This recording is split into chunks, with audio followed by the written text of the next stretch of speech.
أنت عوني أنت حصني أنت خوصي أنت أمي dugsiyada Al-Furqan Schools fooraha dhaca iyo naftu ay ku faraxdo fariintu sida waa bushaaro fiican maqal oo dhagaha u furo dugsiyada Al-Furqan Schools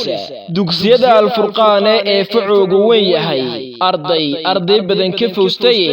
faracyadu u kala baxo aan faahfaahiye maqal oo dhagaha u furo dugsiyada Al-Furqan Schools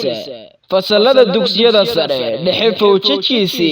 intaasoo dhan oo farac ku furay albaabada fursad weeye qaaliye ku fayli ubadko ka faa'iideyso oo gaadh dugsiyada Al-Furqan Schools dafuulka maankiyo lama gaadho fadal dheer nimanaad fajacayso barayaal firfircoono fataha ayaa aqoonto hawsha ku qabanaya hore u soo gaar dugsiyada Al-Furqan Schools fursad weeye qaaliye fadlan ayaani ku seegin bal u kaalay dugsiyada Al-Furqan Schools dugsiyada Al-Furqan Schools waxay ka mid yihiin dugsiyadii la aasaasay markii lagu soo noqday dalka dugsiga Al-Furqan Schools waa dugsiyada ugu aqoonta fiican ee ku yaala geeska Soomaaliland dugsiga Al-Furqan waxa uu bushaarinaya ardayda jecel waxbarasho tayo leh iyo macallimiin firfircoon inay hore u soo gaadhaan dugsiga Al-Furqan Schools dugsiga Al-Furqan Schools